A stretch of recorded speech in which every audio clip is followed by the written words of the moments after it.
Welcome to rhythm of learning. ഇന്ന് science ഭാഗത്തുനിന്ന് അഥവാ കെമിസ്ട്രി ഭാഗത്തുനിന്ന് നമുക്ക് PSCക്ക് സ്ഥിരമായിട്ട് ചോദിക്കുന്ന ചില പ്രധാനപ്പെട്ട ഭാഗങ്ങളാണ് ഇന്നത്തെ ക്ലാസ്സിൽ നമുക്ക് പഠിക്കാനായിട്ട് പോകുന്നത്. അതിൽ ആദ്യം തന്നെ നമുക്ക് ഈ സയൻസ് ഭാഗത്ത് നമ്മുടെ സിലബസിൽ കൊടുത്തിട്ടുള്ളതാണ് ആറ്റവും ആറ്റത്തിന്റെ ഘടനയും എന്ന് പറയുന്ന ഭാഗം. ആ ഭാഗത്ത് നിന്ന് എന്തൊക്കെ ചോദ്യങ്ങളാ ചോദിക്കാറില്ലെന്ന് നമുക്ക് പഠിക്കാം. ആദ്യം തന്നെ എന്താ ആറ്റം എന്നൊന്ന് മനസ്സിലാക്കി വെക്കാം. നമ്മള് ഒരു പദാർത്ഥത്തിന്റെ ഏറ്റവും രാസപരമായിട്ടുള്ള ഏറ്റവും ചെറിയ കണിക. അപ്പൊ അതായത് കെമിക്കൽ ഫോമിലുള്ള രാസപരമായ ഏറ്റവും ചെറിയ കണികയാണ് എന്ത് നമ്മൾ വിളിക്കുന്നത്, ആറ്റം എന്ന് വിളിക്കുന്നത് എന്ന് മനസ്സിലാക്കി വെക്കാം. ഇനി രസതന്ത്രം, നമ്മൾ കെമിസ്ട്രിയെ കുറിച്ചാ പഠിക്കണേ. അപ്പൊ നമ്മളോട് ചോദിക്കാറുണ്ട് രസതന്ത്രത്തിന്റെ പിതാവ് ആര് എന്നുള്ളത്. രസതന്ത്രത്തിന്റെ പിതാവ് ആര് എന്ന് ചോദിച്ചു കഴിഞ്ഞാൽ നമ്മൾ പറയേണ്ടത് റോബർട്ട് ബോയിലാണ്. റോബർട്ട് ബോയിലാണ് രസതന്ത്രത്തിന്റെ പിതാവ് കേട്ടോ, റോബർട്ട് ബോയിൽ. ഇനി ആധുനിക രസതന്ത്രത്തിന്റെ പിതാവാണ് ചോദിക്കുന്നെങ്കിലോ ലാവോസിയർ ആണ്. ആരാണ്? ലാവോസിയർ. ഇദ്ദേഹമാണ് ആധുനിക രസതന്ത്രത്തിന്റെ പിതാവ്. അപ്പൊ നമ്മൾ രസതന്ത്രത്തിന്റെ പിതാവ് റോബർട്ട് ബോയിലാണ്, ആധുനിക രസതന്ത്രത്തിന്റെ പിതാവ് ലാവോസിയർ ആണെന്ന് പഠിച്ചു. ഒരു പദാർത്ഥത്തിന്റെ രാസപരമായിട്ടുള്ള ഏറ്റവും ചെറിയ കണികയാണ് ആറ്റം എന്ന് പഠിച്ചു. ഈ ആറ്റം കണ്ടെത്തിയത് ആരാണ്? ആറ്റം കണ്ടെത്തിയ വ്യക്തി ജോൺ ഡാൾട്ടൺ ആണ്. ഇതൊക്കെ പരീക്ഷയ്ക്ക് ചോദിച്ചിട്ടുള്ള ചോദ്യങ്ങളാണ്. ആറ്റം കണ്ടെത്തിയത് ആരാണ്? ജോൺ ഡാൾട്ടൺ ആണ്. എന്നാൽ ആറ്റം എന്ന പദം ആദ്യമായി ഉപയോഗിച്ചത് ആരാണ്? ഓസ്റ്റുവാൾഡ് ആണ്. ആറ്റം എന്ന പദം ആദ്യമായി ഉപയോഗിച്ചത് ആരാണ്? ഓസ്റ്റുവാൾഡ്. ആറ്റം എന്ന പദം ആദ്യമായി ഉപയോഗിച്ചത് ആരാണ്? ഓസ്റ്റുവാൾഡ് ആണ്. ആറ്റത്തിന് ചാർജ് ഉണ്ടോ എന്ന് ചോദിച്ചു കഴിഞ്ഞാൽ നമ്മൾ പറയും ആറ്റത്തിന് എന്തില്ല? ആറ്റത്തിന് ചാർജ് ഇല്ല. അപ്പൊ ആറ്റത്തിന് എന്തില്ല? ആറ്റത്തിന് ചാർജ് ഇല്ല എന്ന് നമ്മൾ മനസ്സിലാക്കാം. ഇനി അടുത്തത്, ആറ്റത്തിന്റെ കേന്ദ്രഭാഗത്തെ നമ്മൾ വിളിക്കുന്നത് ന്യൂക്ലിയസ് എന്നാണ്. ആറ്റത്തിന്റെ കേന്ദ്രഭാഗത്തിന് എന്ത് വിളിക്കുന്നു? ന്യൂക്ലിയസ് എന്ന് വിളിക്കുന്നു. ആ ന്യൂക്ലിയസ് കണ്ടെത്തിയത് ആരാണ്? റൂദർഫോർഡ് ആണ്. ന്യൂക്ലിയസ് കണ്ടെത്തിയത് ആരാണ്? റൂദർഫോർഡ് ആണ് ന്യൂക്ലിയസ് കണ്ടെത്തിയത് എന്നും ഓർത്തു വെക്കുക. ഇനി ആറ്റത്തിന്റെ പ്രധാനപ്പെട്ട മൗലിക കണങ്ങൾ ഏതൊക്കെയാണ്? ആറ്റത്തിന്റെ മൗലിക കണങ്ങൾ എന്നറിയപ്പെടുന്നത് മൂന്നെണ്ണാണ്. ഒന്ന് പ്രോട്ടോൺ. ആറ്റത്തിന്റെ മൗലിക കണങ്ങളാണ് ഒന്ന് പ്രോട്ടോൺ എന്ന് പറയും, എപ്പോഴും പരീക്ഷയ്ക്ക് ചോദിക്കാറുള്ളതാണ്. അടുത്തതിനെ നമ്മൾ വിളിക്കും ഇലക്ട്രോൺ. ആറ്റത്തിന്റെ മൗലിക കണങ്ങളാണ് ഇതൊക്കെ പ്രോട്ടോൺ, ഇലക്ട്രോൺ. മൂന്നാമത്തത് ന്യൂട്രോൺ. പ്രോട്ടോൺ, ഇലക്ട്രോൺ, ന്യൂട്രോൺ തുടങ്ങിയവയെ എന്ത് വിളിക്കുന്നു? ആറ്റത്തിന്റെ മൗലിക കണങ്ങൾ എന്ന് വിളിക്കുന്നു. ആറ്റത്തിന്റെ മൗലിക കണങ്ങളാണ് പ്രോട്ടോൺ, ഇലക്ട്രോൺ, ന്യൂട്രോൺ. പ്രോട്ടോണിന് എന്ത് ചാർജ് ആണ്? പോസിറ്റീവ് ചാർജ് ആണ്. ഇലക്ട്രോണിന് എന്താ ചാർജ്? നെഗറ്റീവ് ചാർജ് ആണ്. ന്യൂട്രോണിനോ ചാർജ് ഇല്ല എന്ന് മനസ്സിലാക്കാം. ഇനി പ്രോട്ടോൺ കണ്ടെത്തിയത് ആരാണ്? ഏണസ്റ്റ് റൂദർഫോർഡ് ആണ്. ന്യൂക്ലിയസ് കണ്ടെത്തിയ ആൾ തന്നെ എന്ത് കണ്ടെത്തി? പ്രോട്ടോൺ കണ്ടെത്തി. ഇലക്ട്രോൺ കണ്ടെത്തിയ ആൾ ആരാണ്? വളരെ ഇമ്പോർട്ടന്റ് ആണ്, ജെ തോംസൺ ആണ്. ആരാണ്? ജെ തോംസൺ ആണ് എന്ത് കണ്ടെത്തിയത്? ഇലക്ട്രോൺ കണ്ടെത്തിയത്. ന്യൂട്രോൺ കണ്ടെത്തിയത് ആരാണ്? ജെയിംസ് ചാഡ്വിക് ആണ്. ആരാണ്? ജെയിംസ് ചാഡ്വിക് എന്ന് പറയുന്ന ആളാണ് എന്ത് കണ്ടെത്തിയത്? ന്യൂട്രോൺ കണ്ടെത്തിയത്. ക്ലിയർ ആയില്ലേ? വളരെ ഇമ്പോർട്ടന്റ് ആയിട്ടുള്ള കാര്യങ്ങളാണ് നമ്മൾ ഇവിടെ പഠിച്ചത്. പ്രോട്ടോൺ, ന്യൂട്രോൺ, ഇലക്ട്രോൺ, അല്ലെ? ഇത് ആറ്റത്തിന്റെ മൗലിക കണങ്ങളാണ് എന്ന് പഠിച്ചു. ഇനി ആറ്റത്തിന്റെ ഘടനയുണ്ട് മക്കളെ. അതായത് ആറ്റത്തിന്റെ ഘടനയെ കുറിച്ച് പല ആൾക്കാർക്കും പല അഭിപ്രായങ്ങളാണ്. അതായത് ആറ്റത്തിന്റെ ഘടനയ്ക്ക് കുറേയധികം സാങ്കല്പിക രൂപങ്ങള് പല ആൾക്കാരും, മോഡലുകൾ പല ആൾക്കാരും അവതരിപ്പിക്കേണ്ടായി. അങ്ങനെ ആറ്റത്തിന് സൗരയൂഥത്തിന്റെ മാതൃകയാണ്. ആറ്റത്തിന് എന്താണ്? സൗരയൂഥ മാതൃകയാണ്. അല്ലെങ്കിൽ ആറ്റത്തിന്റെ സൗരയൂഥ മാതൃക ആര് അവതരിപ്പിച്ചു എന്ന് ചോദിച്ചാൽ നമ്മൾ പറയും ഏണസ്റ്റ് റൂദർഫോർഡ് ആണ്. അപ്പൊ ആറ്റത്തിന്റെ സൗരയൂഥ മാതൃക, ആറ്റത്തിന്റെ സൗരയൂഥത്തിന്റെ മാതൃക എന്ന് പറഞ്ഞത് ആരാണ്? റൂദർഫോർഡ് ആണ്. ആരാ പറഞ്ഞത്? റൂദർഫോർഡ് ആണ്. ഇനി അടുത്തത്, ആറ്റത്തിന്റെ ബോർ മാതൃക അവതരിപ്പിച്ചത് ആരാണ്? ആറ്റത്തിന്റെ ബോർ മാതൃക അവതരിപ്പിച്ചത് ആരാണ് എന്ന് ചോദിച്ചു കഴിഞ്ഞാൽ നമ്മൾ പറയണം നീൽസ് ബോർ ആണ്. ആരാണ്? നീൽസ് ബോർ കേട്ടോ. ആറ്റത്തിന്റെ ബോർ മാതൃക അവതരിപ്പിച്ച ആളുടെ പേര് എന്താണ്? നീൽസ് കേട്ടോ. നീൽസ് ബോർ എന്ന് പറയുന്ന ആളാണ് എന്ത് അവതരിപ്പിച്ചത്? ബോർ മാതൃക അവതരിപ്പിച്ചത്. ഇനി അടുത്തത് നോക്കൂ, ആറ്റത്തിന്റെ പ്ലം പുഡിംഗ് മോഡൽ. എന്താണ് പ്ലം പുഡിംഗ് മോഡൽ? ആറ്റത്തിന്റെ പ്ലം പുഡിംഗ് മോഡൽ അവതരിപ്പിച്ചത് ആരാണ്? ജെ ജെ തോംസൺ ആണ്. ആരാണ്? ജെ ജെ തോംസൺ ആണ്. ജെ ജെ തോംസൺ ആണ്. വളരെ ഇമ്പോർട്ടന്റ് ആയിട്ടുള്ള ആറ്റത്തിന്റെ ഘടനയെ കുറിച്ച് അല്ലെങ്കിൽ മാതൃകയെ കുറിച്ചാണ് പറഞ്ഞത്. അപ്പൊ നമ്മള് കെമിസ്ട്രിയുടെ പിതാവ് അല്ലെ റോബർട്ട് ബോയിൽ ആണ്. ആധുനിക രസതന്ത്രത്തിന്റെ പിതാവ് ആരാണ്? ലാവോസിയെ ആണ്. ഒരു പദാർത്ഥത്തിന്റെ രാസപരമായ ഏറ്റവും ചെറിയ കണിക ആറ്റമാണ്. ആറ്റം കണ്ടെത്തിയത് ജോൺ ഡാൾട്ടൺ ആണ്. ആറ്റം എന്ന പദം നിർദ്ദേശിച്ചത് ഓസ്റ്റുവാർഡ് ആണ്. ആറ്റത്തിന് ചാർജ് ഇല്ല. ആറ്റത്തിന്റെ കേന്ദ്രം ന്യൂക്ലിയസ് ആണ്. ന്യൂക്ലിയസ് കണ്ടെത്തിയത് റൂദർഫോർഡ് ആണ്. ആറ്റത്തിന്റെ കണങ്ങൾ പ്രോട്ടോൺ, ഇലക്ട്രോൺ, ന്യൂട്രോൺ. പ്രോട്ടോണിന് പോസിറ്റീവ് ചാർജ്, ഇലക്ട്രോണിന് നെഗറ്റീവ് ചാർജ്, ന്യൂട്രോണിന് ചാർജ് ഇല്ല. പ്രോട്ടോൺ കണ്ടെത്തി റൂദർഫോർഡ്, ഇലക്ട്രോൺ കണ്ടെത്തി ജെ ജെ തോംസൺ, ന്യൂട്രോൺ കണ്ടെത്തി ജെയിംസ് ചാഡ്വിക്ക്. ആറ്റത്തിന്റെ ഘടന പല ആൾക്കാരും പല ഘടനയിലാണ് ആറ്റം എന്ന് പറഞ്ഞു. ആറ്റത്തിന്റെ സൗരയൂഥ മാതൃക നിർദ്ദേശിച്ചു റൂദർഫോർഡ്. ബോർ മാതൃക എന്ന് പറഞ്ഞു Niels Bohr. Plum pudding model അവതരിപ്പിച്ചു ആര്? J J Thomson. ഇനി ഈ ഭാഗത്തില് പലപ്പോഴും ചോദിക്കാറുള്ള ഒന്ന് രണ്ട് കാര്യങ്ങളാണ്. ഒന്ന് ആറ്റോമിക് നമ്പർ, അതുപോലെ തന്നെ മാസ് നമ്പർ. ആറ്റോമിക നമ്പർ ട്ടോ, ആറ്റോമിക നമ്പറും അതുപോലെ തന്നെ എന്താണ് മാസ് നമ്പറും. ഇത് എന്താണെന്ന് ഒന്ന് പഠിച്ചു വെച്ചോളൂ. എന്താണ് ആറ്റോമിക് നമ്പർ, എന്താണ് മാസ് നമ്പർ എന്ന് പറഞ്ഞിട്ടുണ്ടെങ്കിൽ ഒരു ആറ്റത്തിലെ പ്രോട്ടോണുകളുടെ എണ്ണത്തെ, ഒരു ആറ്റത്തിലെ പ്രോട്ടോണിന്റെ എണ്ണത്തെയാണ് എന്തു പറയുന്നത്? ആറ്റോമിക നമ്പർ എന്ന് പറയുന്നത്. ഒരു ആറ്റത്തിലെ പ്രോട്ടോണുകളുടെയും പ്രോട്ടോണുകളുടെയും അതുപോലെ തന്നെ ന്യൂട്രോണുകളുടെയും, ഒരു ആറ്റത്തിലെ പ്രോട്ടോണിന്റെയും ന്യൂട്രോണിന്റെയും ആകെ എണ്ണത്തിനെ നമ്മൾ എന്ത് വിളിക്കുന്നു? മാസ് നമ്പർ എന്ന് വിളിക്കുന്നു. ഇത് രണ്ടും കൂടി കൂട്ടിയാൽ അത് മാസ് നമ്പർ ആയി. പ്രോട്ടോണിന്റെ എണ്ണം മാത്രമായാൽ ആറ്റോമിക് നമ്പർ ആയി. ക്ലിയർ ആയില്ലേ? ഇനി അടുത്തത് നമ്മൾ പഠിക്കേണ്ട കാര്യം ഒരേ മാസ് നമ്പർ. എന്താണ്? ഒരേ മാസ് നമ്പർ, ഒരേ മാസ് നമ്പർ, അതുപോലെ തന്നെ വ്യത്യസ്ത ആറ്റോമിക നമ്പർ. ഒരേ മാസ് നമ്പർ, വ്യത്യസ്ത ആറ്റോമിക നമ്പർ. ഒരേ മാസ് നമ്പറും വ്യത്യസ്ത ആറ്റോമിക നമ്പറുമുള്ള ആറ്റങ്ങളെ നമ്മൾ ഐസോബാർസ് എന്ന് വിളിക്കുന്നു. എന്ത് വിളിക്കുന്നു?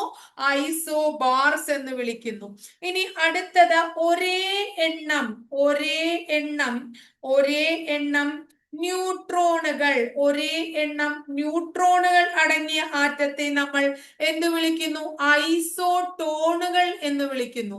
എന്ത് വിളിക്കുന്നു? ഐസോടോണുകൾ എന്ന് വിളിക്കുന്നു. അടുത്തത് ഒരേ ആറ്റോമിക നമ്പറും. എന്താണ്? ഒരേ ആറ്റോമിക നമ്പർ. അപ്പൊ ആറ്റോമിക നമ്പർ എന്താണ്? ഒരേ ആറ്റോമിക നമ്പറും എന്നാൽ എന്താണ്? വ്യത്യസ്ത മാസ് നമ്പറും. നേരത്തെ പറഞ്ഞതിന്റെ നേരെ തിരിച്ചല്ലേ? ഒരേ ആറ്റോമിക നമ്പറും വ്യത്യസ്ത മാസ് നമ്പറുമാണെങ്കിൽ അങ്ങനെയുള്ള ആറ്റങ്ങളെ നമ്മൾ എന്ത് വിളിക്കുന്നു? ഐസോടോപ്പുകൾ എന്ന് വിളിക്കുന്നു. ഈ മൂന്ന് കാര്യം പറഞ്ഞതിൽ ഏറ്റവും കൂടുതൽ PSC ചോദിച്ചിട്ടുള്ളത് ഐസോടോപ്പുകളെ കുറിച്ചാണ്. വളരെ ഇമ്പോർട്ടന്റ് ആയിട്ടുള്ള ഒരു ഭാഗമാണ് ഐസോടോപ്പ് എന്ന് പറഞ്ഞ. ഈ ഐസോടോപ്പ് കണ്ടെത്തിയത് ആരാണ്? ഐസോടോപ്പ് കണ്ടെത്തിയ വ്യക്തി ഫ്രെഡറിക് സോഡി ആണ്. ഐസോടോപ്പ് ആര് കണ്ടെത്തി? ഫ്രെഡറിക് സോഡി കണ്ടെത്തി. ഏറ്റവും കൂടുതൽ ഐസോടോപ്പുകൾ ഏതിന് എന്ന് ചോദിച്ചു കഴിഞ്ഞാൽ ഏതിനാണ്? ടിൻ എന്ന് പറയുന്ന മൂലകത്തിനാണ്. ടിൻ എന്ന മൂലകത്തിന് 10 ഐസോടോപ്പുകളാണ് ഉള്ളത്.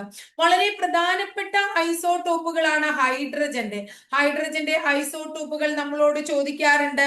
ഒന്ന് പ്രോട്ടിയം. ഹൈഡ്രജന്റെ ഐസോടോപ്പുകളാണ് പ്രോട്ടിയം.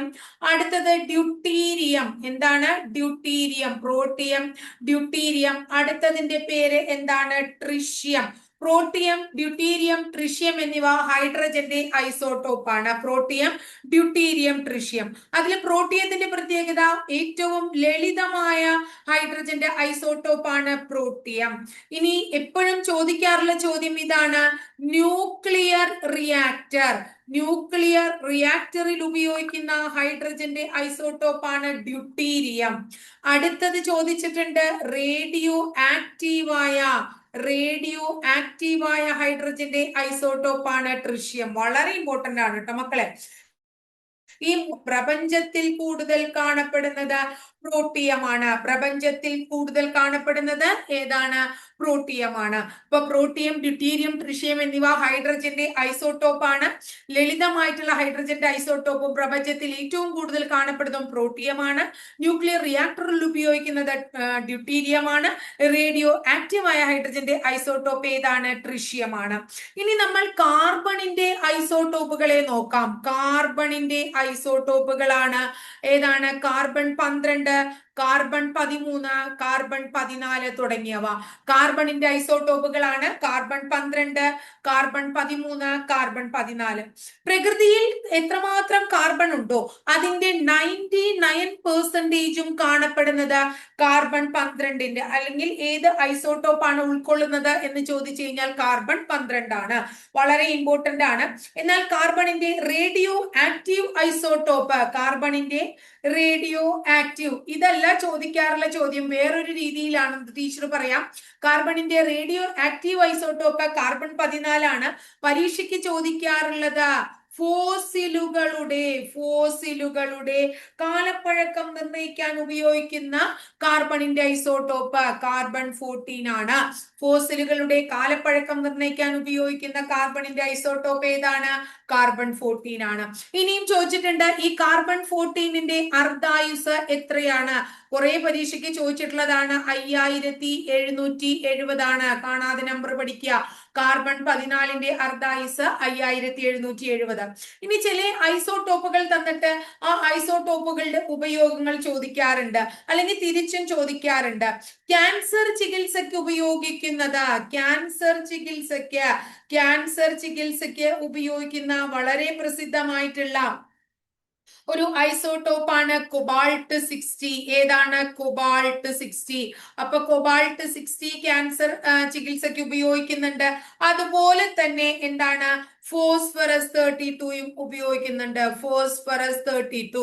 അപ്പൊ ക്യാൻസർ ചികിത്സയ്ക്ക് കൊബാൾട്ട് 60, ഫോസ്ഫറസ് 32 തുടങ്ങിയവ ഉപയോഗിക്കുന്നു.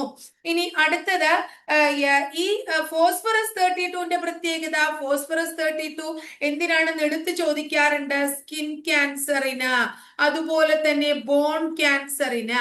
അപ്പൊ ക്യാൻസർ ചികിത്സയ്ക്ക് പൊതുവായിട്ട് ഉപയോഗിക്കുന്നത് കൊബാൾട്ട് 60യും ഫോസ്ഫറസ് 32ഉം ആണെങ്കിൽ സ്കിൻ ക്യാൻസർ, ബോൺ ക്യാൻസർ എന്നിവയ്ക്ക് ഉപയോഗിക്കുന്നത് ഫോസ്ഫറസ് 32 ആണ്. ഇനി അടുത്തത് നോക്കൂ, ലുക്കീമിയ ചികിത്സയ്ക്ക് ഉപയോഗിക്കുന്നു ഗോൾഡ് 198 എന്ന ഐസോട്ടോപ്പ്, ഗോൾഡ് 198. ഇനി അയഡിൻ 131, അയഡിൻ എന്നാണ്? അയഡിൻ 131 ഉപയോഗിക്കുന്നത് എന്തിനാണ്? ഹൈപ്പർ തൈറോയിഡ് ചികിത്സയ്ക്കാണ്. ഹൈപ്പർ തൈറോയിഡിന് ഉപയോഗിക്കുന്നത് അയഡിൻ 131 ആണ്. ഇനി അടുത്തത് പലപ്പോഴും ചോദിച്ചിട്ടുള്ളതാണ് സോഡിയം 24 ഉപയോഗിക്കുന്നത് ആൻജിയോഗ്രാം ടെസ്റ്റിനാണ്. ആൻജിയോഗ്രാം ടെസ്റ്റിന് ഉപയോഗിക്കുന്നു സോഡിയം 24. ഇനി അടുത്തത് നോക്കൂ, അയൺ 59. എന്താണ്? അയൺ 59 ട്ടോ. വളരെ ഇമ്പോർട്ടന്റ് ആയിട്ടുള്ള ഒരെണ്ണാണ് അയൺ 59 എന്ന് പറയുന്നത് എന്തിനാണ് ഉപയോഗിക്കുന്നത്? അയൺ എന്ന് പറയുമ്പോൾ തന്നെ നമുക്ക് മനസ്സിലാവില്ലേ മക്കളെ? അനീമിയ ചികിത്സയ്ക്ക് ഉപയോഗിക്കുന്നു അയൺ 59. ഇനി അടുത്തത് നോക്കൂ, മെർക്കുറി 197 കിഡ്നിയുടെ സ്കാനിങ്ങിന് ഉപയോഗിക്കുന്നു, കിഡ്നി സ്കാനിങ്ങിന്. ഇനി അടുത്തത് ടെക്നീഷ്യം, ടെക്നീഷ്യം 99 ഉപയോഗിക്കുന്നു ഗാമറേ സ്കാനിങ്ങിന്. എന്തിനാണ്? ഗാമറേ സ്കാനിങ്ങിന്. അപ്പൊ ഇത്രയും കാര്യങ്ങളാണ് നമ്മള് ഐസോട്ടോപ്പുകളും അതിന്റെ ഉപയോഗങ്ങളും. ഇനി ഒരു കാര്യം കൂടി പഠിച്ചിട്ട് നമുക്ക് ഈ ഭാഗം അവസാനിപ്പിക്കാം.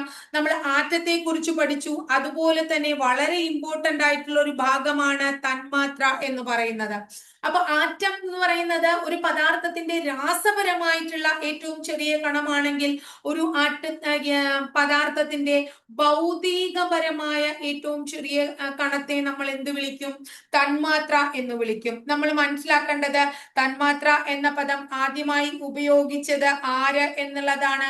ഇദ്ദേഹത്തിന്റെ പേര് പരീക്ഷയ്ക്ക് ചോദിച്ചിട്ടത് അവഗാഡ്രോ എന്നാണ്. എന്താണ്? അവഗാഡ്രോ. അദ്ദേഹമാണ് തന്മാത്ര എന്ന പദം ആദ്യമായി ഉപയോഗിച്ചത്.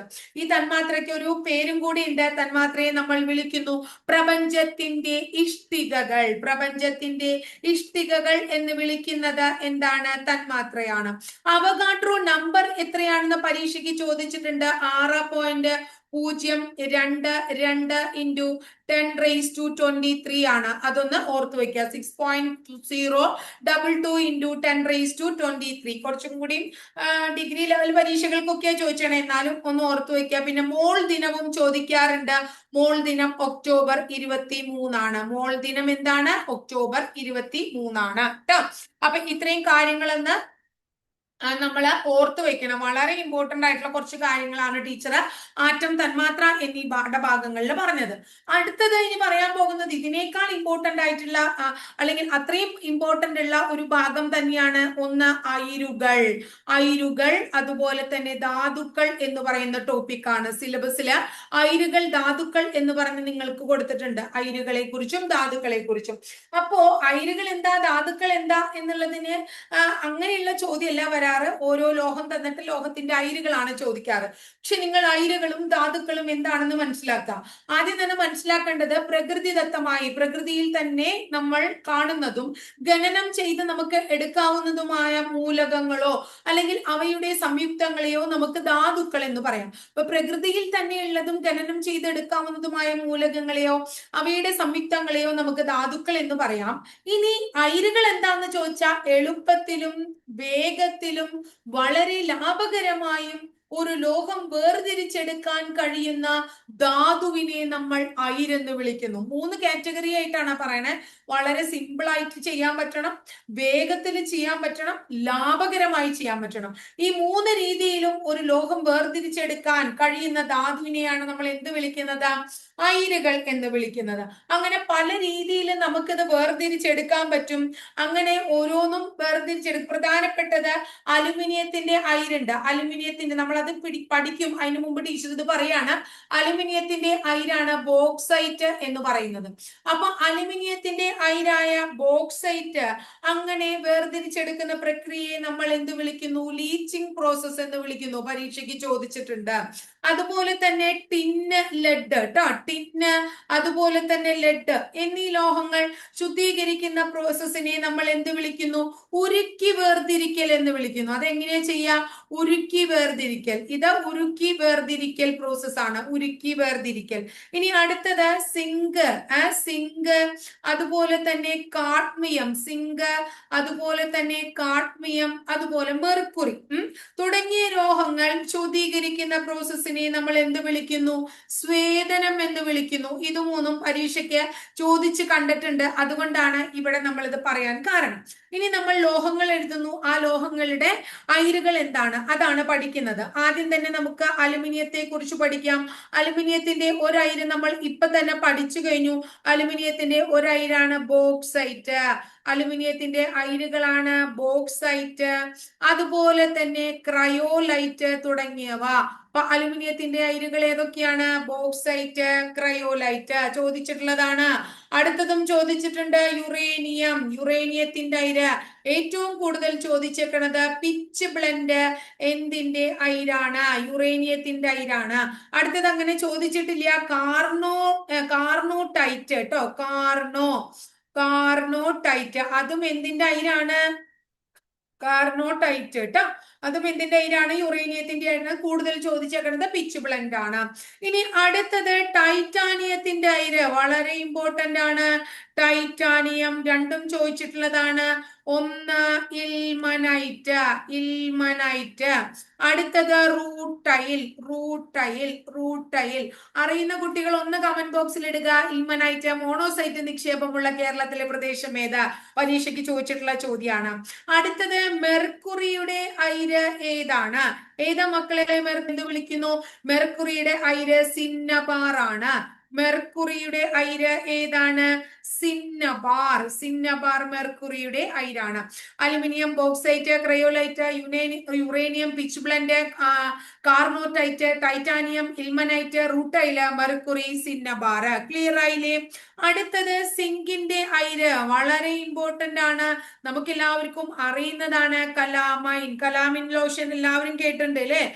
കലാമൈനും. അടുത്തത് സിങ്ക് ബ്ലെൻഡ്. അതിൽ തന്നെ ആൻസർ ഉണ്ട് എന്നുള്ളത് കൊണ്ട് തന്നെ കലാമൈൻ ആണ് ഏറ്റവും കൂടുതൽ ചോദിക്കാറ്.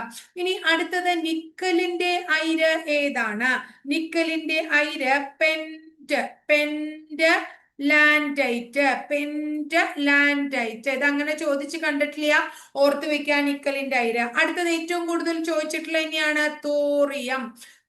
തോറിയത്തിന്റെ അയിര് മോണോസൈറ്റ്. നമ്മൾ നേരത്തെ പറഞ്ഞില്ലേ ഇൽമനൈറ്റ്, മോണോസൈറ്റ് നിക്ഷേപം എവിടെയാണെന്ന് കമന്റിൽ ഇടണം കേട്ടോ. അടുത്തത് സോഡിയത്തിന്റെ അയിര് ഏതാണ്? സോഡിയത്തിന്റെ അയിരാണ് കല്ലുപ്പ്. സോഡിയത്തിന്റെ അയിരാണ് കല്ലുപ്പ്. അല്ലെങ്കിൽ നമ്മൾ അതിനെ റോക്ക് സോൾട്ട് എന്ന് വിളിക്കും. എന്താണ്? റോക്ക് സോൾട്ട് അഥവാ കല്ലുപ്പാണ് സോഡിയത്തിന്റെ അയിര്. ഇനി അടുത്തത് ഏറ്റവും കൂടുതൽ PSC ആവർത്തിക്കാറുള്ള വേറൊരു ചോദ്യമാണ് ഇരുമ്പിന്റെ അയിര്. ഇരുമ്പിന്റെ അയിര് ഏതൊക്കെയാണ്? ഒന്ന് ഹേമറ്റൈറ്റ്. ഇരുമ്പിന്റെ അയിര് ഹേമറ്റൈറ്റ്.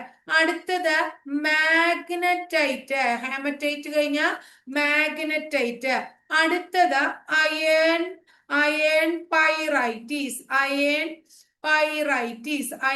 പൈറൈറ്റീസ്. ട്ടോ. ഇനി അടുത്തത് ലെഡിന്റെ അയിരുകൾ ഏതൊക്കെ? ലെഡിനെ നമ്മൾ ലെഡ് എന്ന് മാത്രമല്ല എന്തൊന്നും പറയും? ലെഡ് അഥവാ കറുത്തിയം അല്ലെ? ലെഡിന്റെ അയിര് വളരെ PSCക്ക് ഇഷ്ടമുള്ള ഒരു ചോദ്യമാണ്. ഏതാണ്? ഗലീന. അടുത്തത് ടിന്നിന്റെ അയിര്. ടിന്നിനെ നമ്മൾ എന്ത് വിളിക്കും? വെളുത്തിയം എന്ന് വിളിക്കും. ആ ടിന്നിന്റെ അയിര് ഏതാണ്? ടിന്നിന്റെ അയിര് കാസിറ്ററൈറ്റ് ആണ്. എന്താണ്? കാസിറ്ററൈറ്റ്. ഇനി ചെമ്പിന്റെ അയിരുകൾ ഏതൊക്കെയാണ്? വളരെ ഇമ്പോർട്ടന്റ് ആണ്. മാലക്കൈറ്റ്.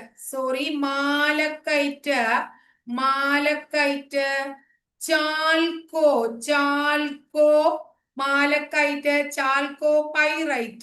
Malachite, chalcopyrite. അതുപോലെ തന്നെ കുപ്രൈറ്റ്. ഏതാണ്? കുപ്രൈറ്റ്.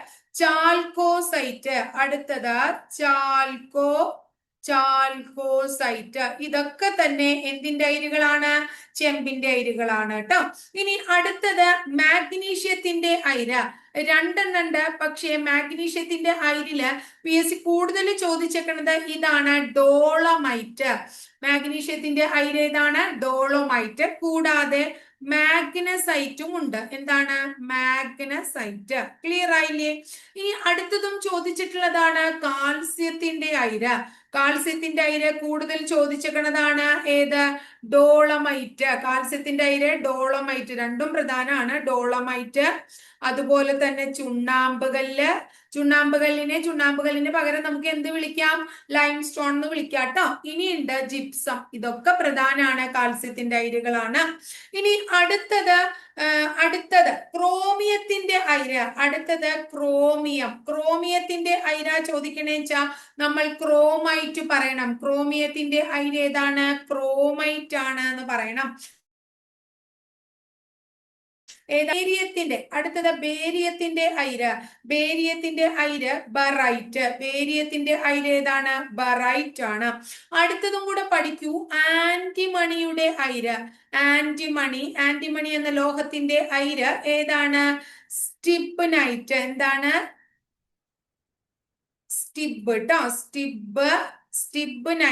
സ്റ്റിബ്നൈറ്റ് എന്നുള്ളതാണ്. ഏതാണ്? സ്റ്റിബ്നൈറ്റ്. എന്തിന്റെ? ആന്റിമണിയുടെ. ലിഥിയത്തിന്റെ അയിര് പെറ്റാലൈറ്റ്. ലെപ്പിഡോലൈറ്റ്. ലെപ്പിഡോലൈറ്റ് ഇത്രയും നമുക്ക് അയിരുകളൊന്ന് പഠിക്കാം കേട്ടോ. അതായത് ഇതൊക്കെ പരീക്ഷയ്ക്ക് പ്രധാനമായിട്ടും എപ്പോഴും ചോദിക്കാറുള്ള ഭാഗമാണ്. അപ്പൊ രണ്ട് ടോപ്പിക്, അതായത് ഒന്ന് ആറ്റം തന്മാത്ര എന്ന് പറയുന്ന ഭാഗം, അതിൽ തന്നെയാണ് നമ്മുടെ എന്താണ് ഐസോടോപ്പ് അങ്ങനെയുള്ളത് വരുന്നത്. അതുപോലെ തന്നെ പിന്നെ എന്താണ് അയിരുകൾ, ധാതുക്കൾ, ഈ രണ്ട് ഭാഗമാണ് ഇന്ന് നമ്മൾ പഠിച്ചത്. അപ്പോൾ വളരെ ഇമ്പോർട്ടന്റ് ആയിട്ടുള്ള രണ്ട് ഭാഗങ്ങളാണ്. ഇതിന്റെ ഇടയിൽ ഇനി വേറൊരു ടോപ്പിക് ഞാൻ ആഡ് ചെയ്യുന്നില്ല. കാരണം എന്തുകൊണ്ടാണെന്ന് വെച്ചാൽ ഇത് അത്യാവശ്യം തന്നെ നിങ്ങൾക്ക് പഠിക്കാനുണ്ട്. അപ്പൊ അത് പഠിക്കുക. അതുപോലെ തന്നെ കറണ്ട് അഫയേഴ്സ് ഫോളോ ചെയ്യുക. NCERT ചാപ്റ്റേഴ്സ് ഒക്കെ കൃത്യമായിട്ട് ഫോളോ ചെയ്ത് മുന്നോട്ട് പോവാട്ടോ.